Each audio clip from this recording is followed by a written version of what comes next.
तो hello everyone, आपका बहुत बहुत स्वागत है मेरे वीडियो में। और मैंने सपना के लिए वीडियो कभी नहीं बनाई। मैंने सपना के ब्लॉग देखे हैं शुरू से आखिरी तक।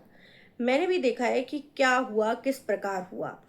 तो लेकिन सपना और सपना के सास ससुर के बीच की लड़ाई भाई, उसमें एक लेडीज है जो घुसी जा रही हैं।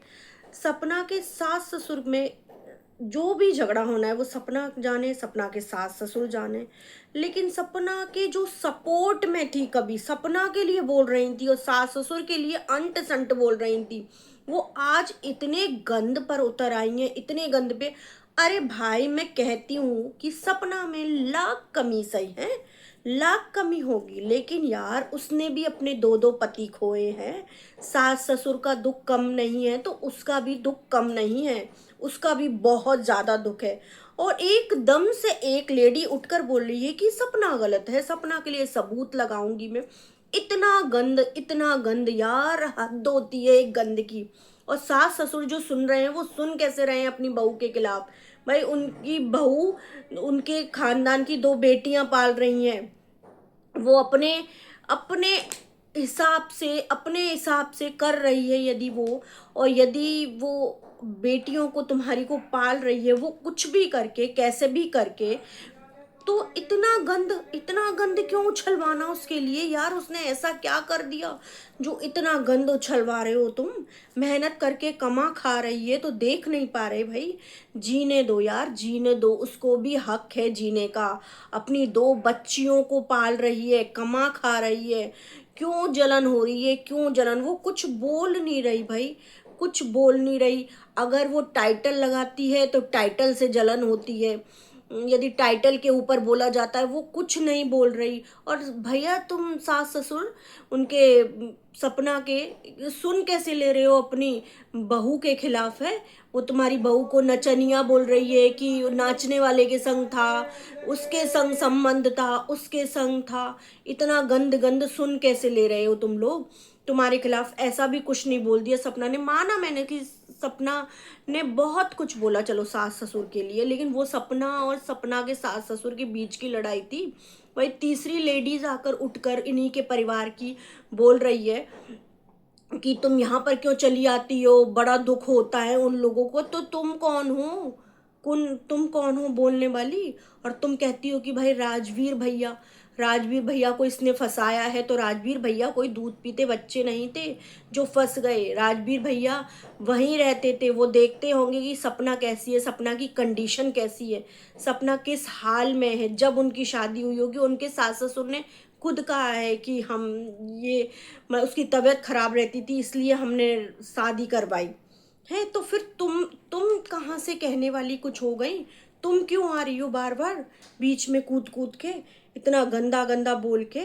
यार, इन लोगों के परिवार में एक सही हिसाब है कि उसके सपना के मायके वाले घुसे हुए हैं तो आंटी जी अंकल जी के भी मायके वाले कम नहीं घुसे हुए हैं, पूरे घुसे हुए हैं।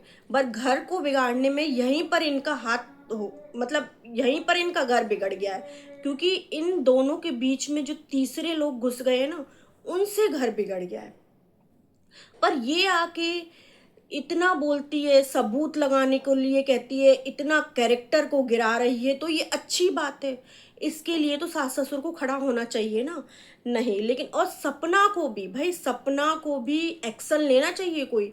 इतना गंदा गंदा सुनने की कोई ज़रूरत नहीं है। सपना जो इतना गंदा बोला जा रहा है सास ससुर और बहू के झगड़े में, भाई इतना कूदा जा रहा है, मैं तो समझ नहीं पाती।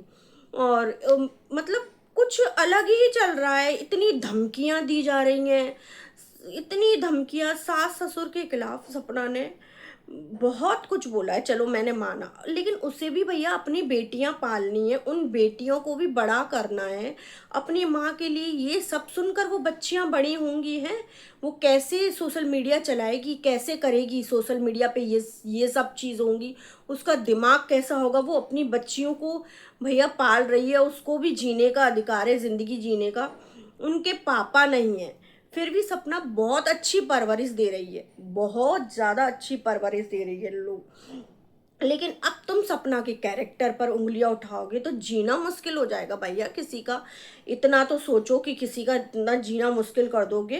भाई ऊपर वाला बैठा है ना, वो सब देख रहा है सब। ऐसा ना हो कल को ऐसा ना हो इतनी गिर जाओ कि तुम अपने आप को भी शकल दिखाने लायक ना रहो, अपने आप को भी आईना ना दिखा पाओ।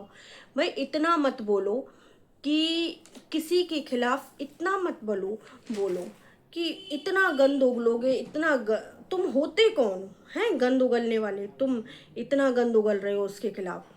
भाई उसको, उसने ऐसा क्या कर दिया तुम्हारे लिए जो तुम उठकर बोल रही हो? कल तो तुम उसके लिए इतना अच्छा अच्छा बोलती थी, इतना अच्छा अच्छा कि सपना ने अपने लिए क्या करा, अपनी बच्चियों को ऐसे पाल रही है इतना। अब क्या हुआ भाई? सास ससुर ने क्या कुछ धमकी अमकी दे दी क्या तुम्हें, जो तुम उनके लिए बोल रही हो? अब वो सास ससुर बहुत अच्छे हो गए हैं। सास सास को हमने भी देखा है, सास का नेचर कैसा है, ससुर का नेचर कैसा है, हमने भी देखा है कि वहां पर जो वो बच्ची रहती है उसका नेचर कैसा है, सबने देखा है यार। लेकिन ऐसा नहीं है कि एक लेडीज के पीछे ही पड़ जाओ, उसे गिराए चले जाओ। तो वो कोई भी दूध पीता बच्चा नहीं है। वो जो राजवीर भैया ने शादी करी थी वो भी दूध पीते बच्चे नहीं थे हैं। वो भी सब कुछ जानते बूझते करिए, उन्होंने भी सपना को देखा होगा। तुम आकर कहती हो कि ऐसा है, उन बच्चियों के ऊपर मैं उंगली नहीं उठाती, मैं बच्चियां इस खून इसी जगह की बच्चियों की परवरिश पे मैं उंगली नहीं उठाती, वो बच्चियां यहीं की हैं। तो फिर बच्चियों के लिए ही छोड़ दो ये सब कुछ।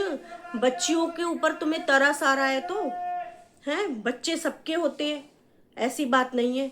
लेकिन भाई सपना को इतना गिराने की क्या तुमने साजिश रच ली है, क्या रच ली है? मुझे तो समझ में नहीं आता कि कैमरे के पीछे।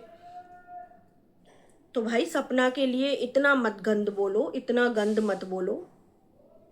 हम भी जानते हैं कि कौन कैसा है, हमने भी पूरे ब्लॉग देखे हुए हैं। तो इतना भी गंद बुलवाने के लिए आप आंटी अंकल जी, अगर आप इतना गंद बुलवा रहे हो तो आप बहुत ज़्यादा गलत कर रहे हो अपने बहू के लिए। अपने बहू के लिए इतना सब कुछ सुन रहे हो तो बहुत गलत कर रहे हो। तो दोस्तों आप बताना कमेंट करके कि मैंने सही कहा कि नहीं, और लाइक करना, सब्सक्राइब करना बेल आइकन के साथ।